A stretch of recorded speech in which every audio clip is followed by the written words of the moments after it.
Welcome back to Daily Flash, everyone. Let's talk parenting for a moment, shall we? Today we're discussing why it's okay to raise kids who are self-centered. I know, I was worried about it.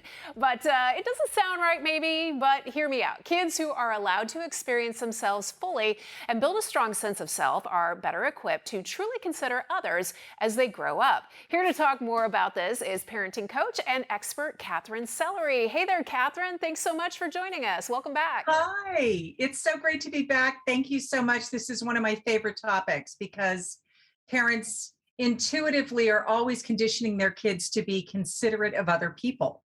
Hopefully And they there are. seems to be that sense of when you look at being self-centered, it somehow has a ring that means it's not being considerate of others.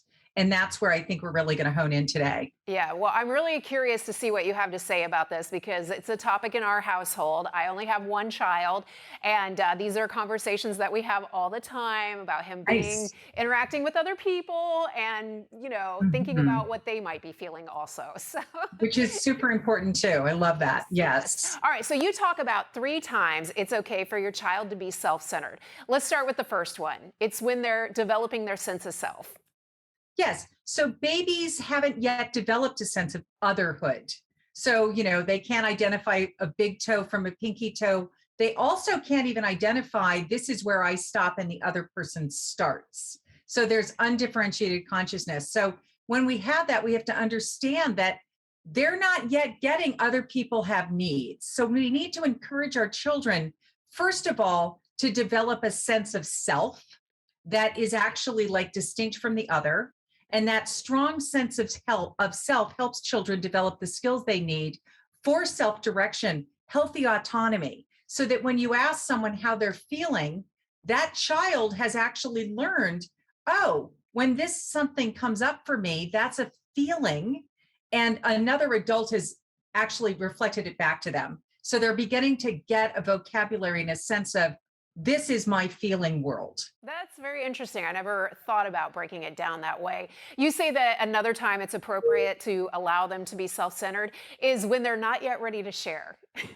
Yeah, this is huge for parents because we want our children to be able to share with other people. And so children are pushed by their parents to share when we need to realize that there's authentic compassion and consideration that will come forth within that child on their own. So as the saying goes, an apple falls from the tree when it's ripe. The same logic applies to children. They will come to this skill of sharing when they're ready. We have to trust. It's a trust fall. And I know that can be really difficult, but there's even a lot of evidence to show that you can teach a child perfunctorily how to do this, but it's so much more heartfelt when they actually want to share because it's now arisen within them. Yeah, that's so true. And you were sort of alluding to an important thing there when they're ready, which as a parent, you watch them interacting with other children their age and you think, oh, everybody else is doing this. Why isn't my child doing this? Everybody matures at a different rate. It's so true. And that's so hard for parents too, because we're looking around the room thinking, oh no, what about my person? Yeah, exactly. Trying not to compare too much and let them be So their own true. person. Okay, so there's one more time that it's okay when they need their tank filled and not with Yeah. sugar, right? Not with sugar. Yeah. Exactly. So, all human beings, we need to feel seen, heard, and acknowledged, and especially true in children. So, giving your child the love and attention they crave is not indulging or spoiling them.